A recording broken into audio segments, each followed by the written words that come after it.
শনিবার বিলোনিয়া কলেজ স্কোয়ারস্থিত সিদ্ধেশ্বরী কালী মা নবনির্মিত মন্দিরে প্রবেশ করেছেন এবং এই প্রবেশকে ঘিরে এদিন ধর্মীয় রীতিনীতি মেনে মহাযজ্ঞের আয়োজন করা হয়েছে। মায়ের এই গৃহপ্রবেশকে ঘিরে ভক্তদের মধ্যে কিছুদিন ধরেই ছিল চরম ব্যস্ততা।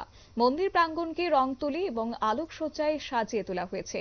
এই গৃহপ্রবেশকে কেন্দ্র করে সিদ্ধেশ্বরী কালীবাড়ি কমিটি শঙ্কর মঠের মহারাজদের বিশ্বশান্তি মহাযজ্ঞ করেছে। দুপুর 1টা থেকে ভক্তদের মধ্যে অন্নভোগ বিতরণ করা হয়। কালীবাড়ি কালী মন্দির কমিটির মন্দিরের ইতিহাস বলতে গিয়ে বলেন, 1955 সালে ছোট্ট একটি বেড়ার ঘরে কলেজ স্কোয়ার এলাকার ধর্মপ্রাণ জনগণের ঐকান্তিক প্রচেষ্টায় শ্যামা মায়ের বিগ্রহ স্থাপন করা হয়েছিল। পরবর্তী সময়ে ছোট আকারে মন্দির হয়েছে, তবে গত 70 বছর ধরে এলাকার ধর্মপ্রাণ জনগণ প্রতিদিন শ্রদ্ধা এবং নিষ্ঠার সাথে মায়ের আরাধনা করছে। বিস্তারিত কি রয়েছে শুনুন।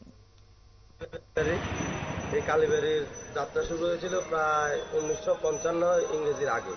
তো সেই সময় এই বেড়ার ঘর থেকে মাটির ঘর, এই পাড়ার আমাদের যারা প্রাক্তন দাদু ঠাকুমার আমলে যারা ছিল তাদের হাত ধরে এই মন্দিরের শুরু।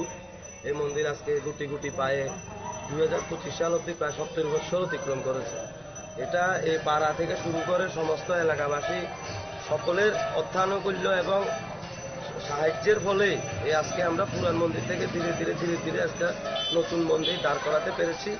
আজকে আনুষ্ঠানিকভাবে এই মন্দিরের মায়ের গৃহপ্রবেশ অনুষ্ঠান, এই অনুষ্ঠান আমরা উদ্বোধন করেছি সেই শঙ্কর মঠের বিশিষ্ট মহারাজদের শান্তি গীতা মহাযজ্ঞের দ্বারা। এই গীতা মহাযজ্ঞের পরে আমরা দুপুরবেলা রেখেছি ভক্তদের জন্য অন্নপ্রসাদ বিতরণ। সন্ধ্যায় সত্যনারায়ণ পূজা হবে, তারপর আগামীকালও মায়ের পূজা, সন্ধ্যা আরতি হবে।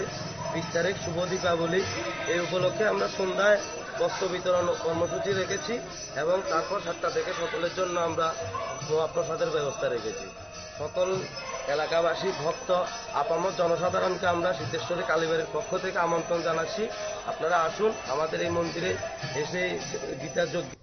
দীর্ঘ বছর ধরে ভক্তদের সহযোগিতায় অবশেষে একটি বড় মন্দির তৈরি করা হয়েছে। শনিবার সকালে সিদ্ধেশ্বরী কালীমাতা নবনির্মিত মন্দিরে প্রবেশ করেছেন।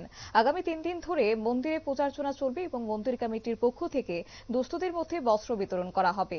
দীপাবলিতে মায়ের পুজোয় সামিল হবেন সকলে আশা রাখছেন মন্দির কর্তৃপক্ষ। নিয়ে নিচ্ছি ছোট্ট একটি বিজ্ঞাপন বিরতির সঙ্গে থাকুন।